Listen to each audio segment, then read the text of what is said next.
कुत्ते के लिए आजादी, हम लेके रहेंगे आजादी, तुम कुछ भी कर लो आजादी। नमस्कार, मैं रवीश कुमार। सुप्रीम कोर्ट ने दिल्ली और एनसीआर के कुत्तों को लेकर एक फैसला दिया।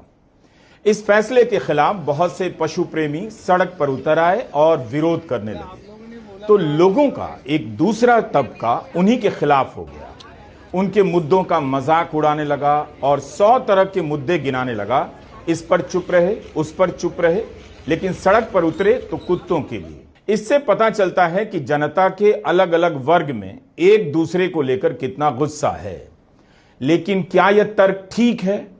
कुत्तों के लिए निकलने वाले लोग लोकतंत्र के बुनियादी सवालों के खिलाफ ही हैं। क्या यह सही है? हमें कैसे पता कि उनमें से किसी ने नफरती हिंसा का विरोध नहीं किया? हमें कैसे पता कि उनमें से किसी ने बुलडोजर से किसी के घर गिराने का विरोध नहीं किया या वोट चोरी का विरोध नहीं किया? क्या इनका विरोध करने वाले लोग इन प्रश्नों का जवाब ठीक ठीक जानते हैं या अंदाजे से अपने भीतर के गुस्से को उन पर थोपना चाहते हैं, भड़ास निकालना चाहते हैं कि आदमी यहां मर रहा है, बात कुत्तों के अधिकार की कर रहे हैं?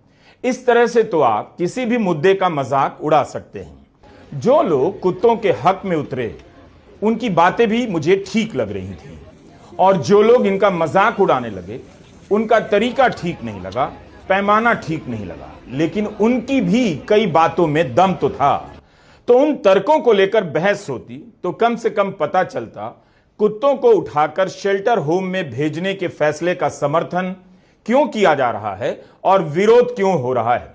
एकदम से सुप्रीम कोर्ट के फैसले का विरोध करने वालों के खिलाफ तरह तरह की बातें कही जाने लगी। यह उसी दिन की घटना है जिस दिन विपक्ष के 300 सांसदों ने दिल्ली में वोट चोरी को लेकर चुनाव आयोग के मुख्यालय तक मार्च करने की योजना बनाई और उन्हें हिरासत में ले लिया गया। अब इस बात को लेकर बेजुबान कुत्तों को लेकर सड़क पर उतरे लोगों का मजाक उड़ाया जाने लगा कि वोट के अधिकार के लिए सड़क पर नहीं आए, कुत्तों के लिए सड़क पर आए। एक बार सोचकर देखिएगा, इस आलोचना में क्या बहुत दम है? सबसे पहले यह याद रखिए कि सांसदों का मार्च केवल सांसदों का था। सांसदों ने दिल्ली की जनता से कोई अपील नहीं की थी। दूसरा, कुत्तों के लिए प्रदर्शन कर रहे हैं, इसलिए उनके क्लास और उनके सवाल का मजाक नहीं उड़ाना चाहिए। कौन किस मुद्दे पर आगे आता है यह उसका चुनाव है, इसका सम्मान करना चाहिए। बेशक उससे उम्मीद की जानी चाहिए कि वह वोट चोरी के सवाल को भी उठाए और दिल्ली की झुग्गियों को तोड़े जाने का विरोध करे, अपने घरों में काम करने वाले लोगों को मुसलमान, बंगाली या बांग्लादेशी के नाम पर भगाने का भी विरोध करे। लेकिन क्या झुग्गी वालों के लिए केवल वही लोग सड़कों पर नहीं आए जो कुत्तों के लिए सड़कों पर आए? ऐसा कहने वाले क्या खुद झुग्गी वालों के समर्थन में आगे आए? कुत्तों के लिए बोलने वाले भी झुग्गी वालों के लिए बोल रहे थे, बस उनकी आवाज कुत्तों के मामले में थोड़ी सी सुन ली गई। इसमें कसूर उनका नहीं।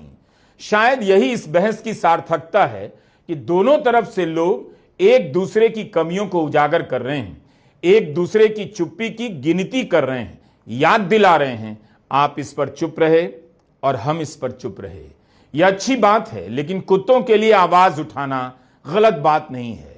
उनके लिए करुणा का भाव रखना एकदम सही बात है। उम्मीद है आप मेरी बात ध्यान से सुन रहे होंगे। क्या यह बड़ी बात नहीं कि बिहार की 8 करोड़ जनता अपने वोट के अधिकारों को लेकर सुप्रीम कोर्ट की तरफ देख रही? 2 महीने से सुनवाई चल रही है।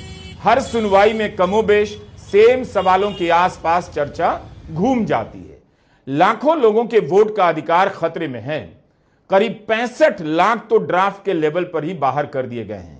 अभी और कई लाख वोटर बाहर किए जा सकते हैं। जिसका घर बाढ़ में डूब रहा है वह आवासीय प्रमाण पत्र और जाति प्रमाण पत्र के लिए कैसे भाग सकता है? वह खुद को डूबने से बचाए या अपना वोटर कार्ड दिखाए। लेकिन क्या यह अच्छी बात नहीं कि इसी दिल्ली में योगेंद्र यादव, वृंदा ग्रोवर, कपिल सिब्बल, प्रशांत भूषण, अभिषेक मनु सिंघवी, सिद्धार्थ सिंह जैसे वकील हैं जो 1600 किलोमीटर दूर के इन गरीब मतदाताओं के अधिकार के लिए लड़ रहे हैं। बिहार की 2.5 करोड़ आबादी महीने का 6,000 भी नहीं कमा पाती, बहुत गरीब है, पूरी तरह साक्षर भी नहीं, कम पैसे में काम करने वाले लोग हैं, उनके लिए तुरंत फैसला तो नहीं आया, लेकिन सुनवाई तो हो रही है।